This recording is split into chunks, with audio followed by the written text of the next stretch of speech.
রিশরা সন্ধ্যা বাজার থেকে জাফর সামুস ওরফে সানিকে গ্রেপ্তার করে বেঙ্গল এসটিএফ এর এটিএস সেল। রিশরার গান্ধী সড়কে ভাড়া বাড়িতে থাকতেন সানি ও তার পরিবার। বছর 7 আগে তপসিয়ায় চলে যায়। আইএসআই এজেন্ট রানার অফকে বন্ধু পরিচয় দিয়ে সালকিয়ার কারখানায় কাজ পাইয়ে দিয়েছিল সানি। তার ভারতীয় পরিচয়পত্র তৈরিতেও সাহায্য করেছিল বলে খবর। রানা রউফ গ্রেপ্তারের পর তপসিয়া থেকে আরও দুজনকে গ্রেপ্তার করে এসটিএফ।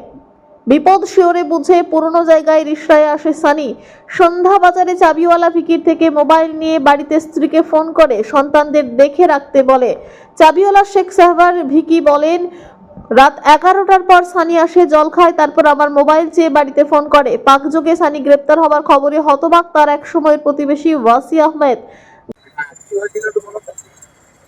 আমি এইখানে থাকি, ঠিক আছে, তো ওই দোকান ওর ওইখানে ছিল আগে 7 সাল আগে, 8 সাল আগে এইখানে থাকতো।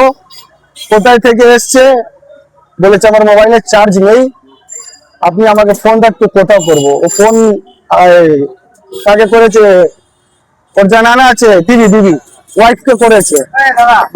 তারপরে এসেছে, অফিসার ধরে নিয়ে চলে গেছে। রাত কালকে 11টা 2, 11:10 এরকমই হচ্ছিল। হ্যাঁ, না না, দোকান বন্ধ থাকে। আমি তো এখানে থাকি, আমার বাড়ি এইখানে। ও আছে এখানে, জল খেতে গেছিল, বাস ওইখানে ধরে করে নিয়ে চলে গেল। পুলিশ দেখলাম না, পুলিশ কোটা ছিল, আমি চলে গেছিলাম ভেতরে, তারপরে চলে আসলো। হ্যাঁ, ওই 5-10 মিনিট, বাস 5-10 মিনিট। অনেকদিন পরে এসছে।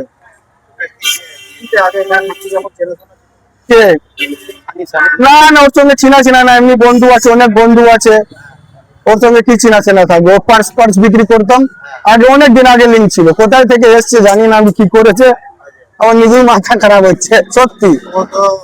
পাকিস্তানি যে চর ধরা পড়েছে, ওর সঙ্গে লিঙ্ক আছে। হ্যাঁ হ্যাঁ, এত বড় আমি কিছু জানি না। আমাকে কেন বলবো, আমি তো কিছু করি না। না না না, ওর মধ্যে কিছু থাকলেই তো করবে। কিশোর আমার মোবাইলে থাকলে কিছু করবে, যদি না থাকলে কেন কিছু করবে? ও বলেছে বাচ্চাকে ভালো করে রাখবে, আমার বিবিকে ভালো করে ছোট বাচ্চা আছে তোর, ও বলছে আমার বাচ্চাকে ভালো করে রাখবি, বাচ্চা তুই কোথাও হয়েছে আর কিছু। ওর বিবি বলছি তো। হ্যাঁ, বিবি। কথা বলতে বলতে কি পুলিশ চুপ হয়ে গেল? কথা বলতে না, কথা বলে মোবাইল দিল আমাকে, জল খেতে গেছে, বাস পুলিশ ধরে নিয়ে চলে গেছে। হ্যাঁ হ্যাঁ, গান্ধী সড়কে যে বাড়িতে সানিরা থাকতো সেই টালির বাড়ি এখন আবাসন হচ্ছে। সানির বাবা ডন রিশরার জুট মিলে কাজ করতেন এক সময়ে। সানির ভাই 2 বোন থাকতো এই বাড়িতে, পরে 2 বোনের বিয়ে হয়ে যায়। সানিরা চলে যায় তপসিয়ায়। কেন এই ধরনের অপরাধমূলক কাজে যুক্ত হয়ে পরে সানির মতো যুবকরা? প্রতিবেশী বলেন, শিক্ষার অভাব। কদিন আগে শুনেছেন তো, তার সঙ্গে যোগ আছে। কি বলবেন, মানে আপনাদের একদম সামনেই থাকতো প্রতিবেশী সানি, তো 6-7 বছর আগের মতন থাকতো, কিন্তু ভালোই ছিল ছেলেটা, কোনো এই নেই। গদি কাজ করতো, 2 ভাই, বোনরাও কলকাতাতে বিয়ে হয়েছে। তারপর এখান থেকে যখন বাড়িওয়ালা ওদের সরিয়ে দিল, বিল্ডিং বানালো, ওরা কলকাতা শিফট হয়ে গেছে। মানে কোথায় চলে গেল? কলকাতায়, সেটা তপসিয়া দিকে মনে আমরা শুনেছি। এবার ও কি কোনো দেখেছেন আচরণ কিরকম ছিল? বা এখানে তো খুবই ভালো, সেটাই তো আমরা শুনে অবাক, একদম ভালো ছিল, মেলামেশা সবার সাথে একদম। কে থাকতো এখানে? মা, বাবা, বোন সবাই থাকতো। কি করতো এখানে যখন থাকতো কাজ? এখানে ওর বাবা তো মিলে চাকরি করতো, মিলে চাকরি করতো। আর ও ছেলে তো এখানে, আমরা যখন দেখতাম তখন পড়াশোনা করতো। এখান থেকে কোনো কাজ করিনি, কলকাতা শিফট হয়ে তাহলে গদির কাজ করে। গদির কাজ? এখানে গদি কাজ করতো না, কলকাতা শিফট হয়ে করে। কিরকম বয়স হবে ওর, মানে এখানে যখন থাকতো? এখানে যখন ছিল মোটামুটি ওর 14-15 বছর। আর এই যে এসটিএফ ওকে ধরলো কালকে, এখান থেকেই ধরেছে সন্ধ্যাবাজারে, আমরা তো খবরই পাই না।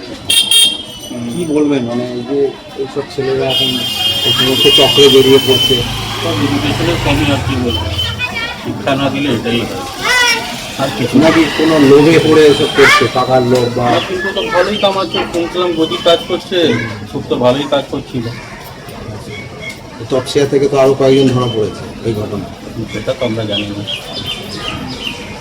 আপনাদের এই এলাকা কতটা সুরক্ষিত, মানে এখানে বাইরের লোকজন আসে? না, এই এরিয়াটা তো আমাদের তো খুবই ভালো, শান্তিপূর্ণ, এখানে কিছু কখনো আজ পর্যন্ত হয়নি।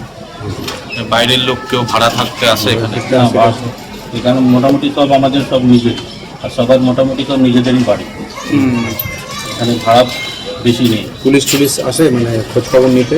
হ্যাঁ, এমনি তো পুলিশরা রাউন্ডিং করে। আর সব সিসি ক্যামেরা রয়েছে দেখছি সব বাড়িতে? হ্যাঁ, সবাই এমনি কোনো অসুবিধা তো নেই? যে এই ছেলেটি যেরকম হয়ে যাবে ভাবতে পারেনি। আমি তো শুনে সেটাই অবাক হয়ে গেলাম আর কি। এমনি কেমন ছেলে ছিল আপনাদের? খুব ভালো, বললাম ঠিক আছে। শেখ রতনের রিপোর্ট, পিবি নিউজ।